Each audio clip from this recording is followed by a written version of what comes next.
I still check every charger, every smoke detector, every mirror in every room I enter. Not because I'm paranoid. Because I learned at 13 that the things meant to protect you can be turned into weapons, that the man who installed your security system is the man who watches you sleep, that safety is just another word for control when it comes from the wrong hands. My stepfather taught me that privacy is an illusion, that a locked door means nothing when someone owns the key, that a mother's love can be blind enough to miss cameras in the light fixtures, blind enough to call surveillance care, blind enough to throw her daughter out for speaking the truth. But he also taught me something else, that technology cuts both ways, that the man who records in secret can be recorded in public, that the network he builds to exploit can be turned into the net that catches him. My name is Natalia. I'm 31 years old, and this is the story of how my stepfather recorded me for 8 years, and how I broadcast his confession to the world, destroyed an international network, and learned to look back with cameras of my own. Welcome to Little Bunny Stories. If you're new here, this is where we tell the truth about families that call violation protection and call victims liars. If you've ever had someone watch you while you slept and call it love, if you've ever been thrown out for naming what was done to you, subscribe. We have stories for you every week, and we read every comment. Here's my story. I was 13 when Roberto married my mother. He was 4 to 5, a security technician, the kind of man who spoke about systems and protection with the confidence of someone who understood how fragile safety actually was. My father had left when I was 4, not died, not disappeared, just walked out one Tuesday and never came back. My mother, lonely and exhausted, saw Roberto as stability. As finally, a man who would stay. He stayed. He installed cameras around the house for security, he said, with the neighborhood changing. He upgraded the locks, the alarm system, the motion sensors. My mother felt safe for the first time in years. She didn't notice that the cameras multiplied, that they crept closer to my bedroom, that the security system he showed her on his phone had a second interface she never saw. I didn't notice either. Not at first. 13 is an age of self-consciousness, of closing doors, of believing that privacy is a right rather than a privilege. I changed in my room, slept in my room, cried in my room, and never thought that someone might be watching. Why would I? This was my home. My mother was downstairs. My stepfather was protecting us. I found out at 19, home from my first year of college, looking for a file on the family computer, a tax document, something mundane, and stumbling into a folder that shouldn't have existed. Archive, it was called. Inside, thousands of files, organized by date, by room, by activity, me, changing, sleeping, crying, showering. Every private moment from 13 to 18 compressed into digital files, labeled with dates and descriptions like inventory. Natalia bedroom, 20,110,315. Natalia bathroom, 20,120,822. Natalia sleeping, 20,131,104. I couldn't breathe. The room tilted. I remember thinking, absurdly, that the file names were too organized, too systematic, too professional for something so obscene. This wasn't impulse. This was business. This was a man who treated violation like a job. I confronted my mother. I showed her the folder, the files, the evidence that her husband had been watching her daughter for 6 years. I expected shock.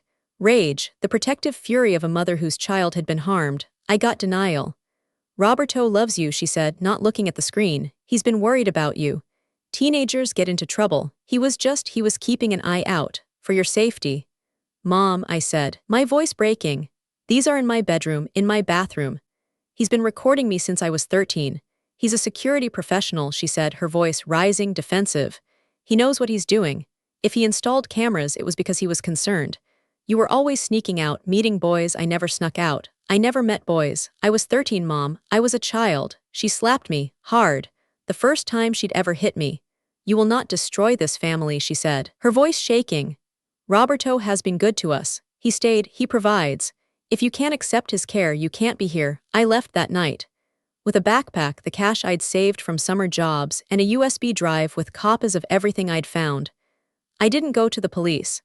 I told myself it was because of shame, because of the statute of limitations, because no one would believe a teenager against a respected security professional.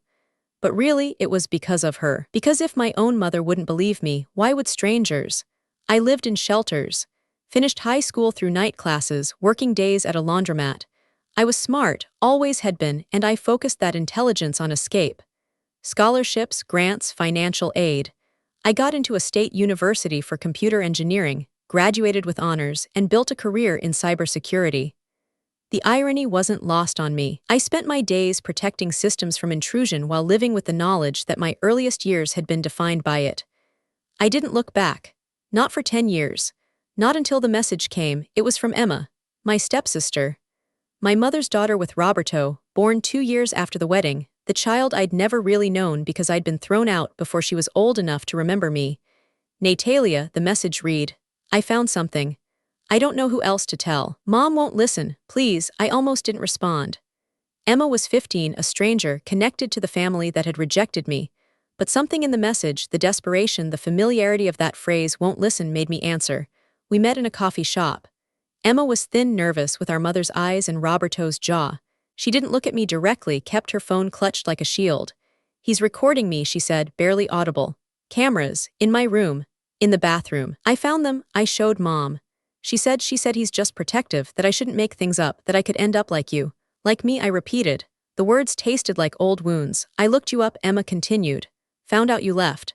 Found out why, maybe. I need to know, did he do this to you too? I showed her the USB drive. 10 years old, carried in my wallet like an ID, like a passport to a country of pain. Since I was 13, I said. Until I left at 19. Thousands of files. He called it care. Mom called it protection. I called it what it was. They threw me out. Emma cried. I didn't. I'd used up my tears years ago.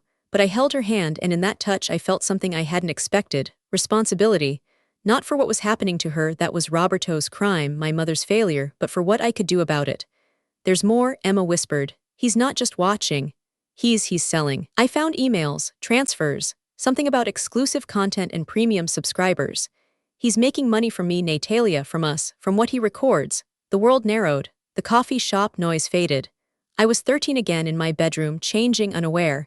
But now I understood that violation wasn't the end of it, it was the product. I wasn't just watched, I was inventory, merchandise. A line item in a business I hadn't known existed. I made a decision. Not to run, not to hide, not to let another girl be thrown out for speaking truth. I was going to make Roberto the product. I was going to turn his own system against him. I was going to broadcast his confession to the world. I didn't go to the police, not immediately.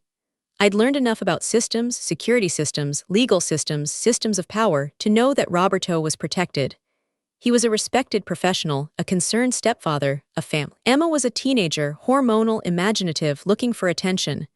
I was a woman with a history, a disgruntled stepdaughter with reasons to lie. The law moves slowly. Predators move fast. I needed something the law couldn't dismiss, couldn't delay, couldn't bury under paperwork and insufficient evidence. I needed Roberto to confess. Publicly, irrevocably. And I needed to destroy not just him but the network he fed. I used my skills. Cybersecurity, social engineering, the technical knowledge I'd built over a decade of legitimate work. I created an identity, Marcus, 55, wealthy, divorced, interested in exclusive content. I built a profile, fake photos, fake history, fake wealth verified through shell companies and digital trails that would withstand casual inspection. It took 8 months to gain Roberto's trust. 8 months of encrypted messages, of sample purchases, of proving I was serious, wealthy, discreet. 8 months of watching him describe his inventory, his words, not mine, of hearing him brag about his security, his access, his exclusive relationships with subjects who don't know they're performing. He sent me samples. Blurred, partial enough to prove capability without exposing content that would trigger platform monitoring. I paid, using crowdfunding I'd organized anonymously, explaining to donors that I was investigating child exploitation, that their money would be used to expose predators. They gave generously. Parents, survivors, people who understood that some investigations require entering darkness. I learned his network. Not just Roberto, dozens of producers, distributors, collectors across 12 countries. A web of violation built on the same principles as any business. Supply, demand, payment processing, customer service. The product was children.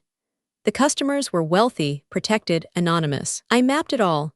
Every connection, every transaction, every alias. I built a database that would become evidence, that would support simultaneous arrests, that would collapse an infrastructure of abuse that had operated for years. But I needed Roberto first. I needed him visible, vulnerable, speaking in his own voice. I offered $50,000 for something exclusive. A live session, he and a new subject, something no one else had seen, something that would complete my collection. He bit. Of course he did. Greed was always his weakness, greed and the arrogance of a man who'd never faced consequences. I rented a warehouse. Industrial, anonymous, equipped with the kind of security Roberto appreciated: cameras, motion sensors, controlled access. What he didn't know, every camera fed to multiple servers. Every entrance was monitored by people I trusted. The controlled access was controlled by me, and the police, local, federal, international, were waiting. Not inside, not yet.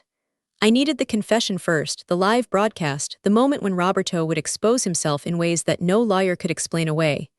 The night arrived. I was Marcus, voice modulated, face obscured, presence reduced to a digital projection on a warehouse screen. Roberto arrived with Emma. Drugged, semi-conscious, dressed in clothes she hadn't chosen, prepared for presentation. He was confident, arrogant. The man who'd watched me for 6 years, who'd sold my image, who'd destroyed my family and called it care. He didn't see the cameras that weren't his. Didn't notice the subtle differences in the security system he'd taught me to appreciate. "She's perfect," he said, addressing the screen where Marcus watched. "New, untouched by the market. You'll be the first to see her perform live." I didn't respond. I pressed a key. The screen changed. No longer Marcus, now a live feed of Roberto himself, from angles he didn't control, in definition that captured every pore, every expression, every micro-movement of guilt and surprise. "Hello, Roberto," I said, my real voice, unmodulated, filling the warehouse. "Remember this room? I designed it, with your techniques, your cameras, your style." He froze. Turned. Saw Emma, still drugged, still vulnerable, but now surrounded by people emerging from shadows, medical personnel, law enforcement observers, witnesses I'd gathered from survivor networks and advocacy organizations. What he started, reaching for something. A weapon, a phone, an escape. But his hands were shaking and the cameras caught it all. 8 years, I said, stepping from behind the screen, visible now, adult now, armed with documentation rather than weapons. You recorded me from 13 to 19, thousands of files. My bedroom, my bathroom, my most private moments. You sold them, you traded them. You built a business on my body without my knowledge or consent. I pressed another key. The warehouse screens lit with images, not Emma, not new victims, but the files I'd found at 19. Organized, dated, labeled with his handwriting. Natalia bedroom 2011. Natalia bathroom 2012. The inventory of my violation, displayed large. Undeniable, irrevocable. You called it care, I continued, my voice steady, the steadiness of a woman who'd rehearsed this moment for 12 years. Mom called it protection. I call it what it was: exploitation. Commerce, theft of a child's privacy for profit. Roberto collapsed. Not physically, he remained standing, trembling, but internally. The mask dropped. The confident technician, the concerned stepfather, the respectable professional, all dissolved into the predator he'd always been.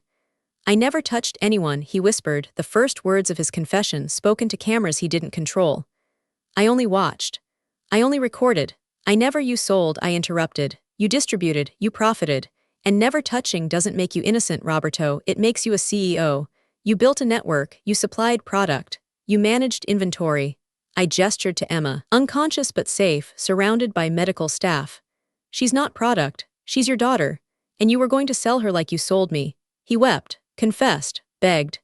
The words poured out: names, connections, accounts, the entire infrastructure he'd helped build. He thought, in his panic, that cooperation would reduce his sentence, that tears would earn mercy, that the system would protect him as it always had. He didn't understand that the system was already inside, that law enforcement from 3 countries was watching live, that my database was already generating arrest warrants, that simultaneous raids were already executing, that the network he'd built was collapsing in real time. The police entered, arrested him, read him rights that seemed absurd after what he'd already said, what he'd already shown, what he'd already confessed to a global audience. But I wasn't done. I used the attention. The media coverage, the viral spread of Roberto's confession, the public outrage that followed. I created Safe Room, an organization that teaches children and parents to detect hidden cameras, to secure their digital lives, to understand that surveillance is not love and that violation is not protection. I used my own files, blurred, protected, but present, as educational material. My voice, narrating. My story, contextualized. This is what exploitation looks like, I'd say, pointing to a disguised lens in a smoke detector. This is how predators hide in plain sight. This is how families call violation care. I testified before legislatures, pushed for laws that treated non-consensual recording as severely as physical assault, demanded that platforms be held liable for distribution, required that security professionals be licensed, background-checked, monitored. My mother tried to contact me. After Roberto's arrest, after Emma's rescue, after the media named me the engineer who dismantled a network. She sent letters, emails, messages through relatives I hadn't spoken to in years. I didn't know, she wrote. Roberto fooled me too. You have to believe me, I'm your mother, I responded once. A public letter posted on Safe Room's website shared widely. You knew, I wrote. I told you at 19. I showed you files. You chose his comfort over my safety. You threw me out for naming what he did. You let him do the same to Emma. I don't hate you, but I don't forgive you. Forgiveness is for people who repent. You were caught. She didn't write again. Emma recovered. Slowly, with therapy, with support, with the understanding that she wasn't alone, that her sister had fought for her, that survival was possible. She works with Safe Room now, speaks to teenagers, shares her story, helps others detect what was done to her. She asked me once, doesn't it hurt? Telling everyone, showing them what he took. I thought about it. About the files, the exposure, the vulnerability of being known as the girl in the videos rather than the engineer who stopped him. It hurt more when it was secret, I said.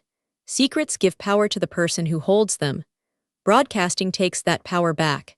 Every time I show his camera, his system, his confession, I replace his narrative with mine. I become the one who watches, the one who records, the one who exposes. I'm 31 now. Safe Room operates in 14 countries. We've trained thousands of children, parents, educators, law enforcement officers. We've identified hundreds of hidden cameras, exposed dozens of predators, supported survivors who thought they were alone. I still check every charger, every smoke detector, every mirror.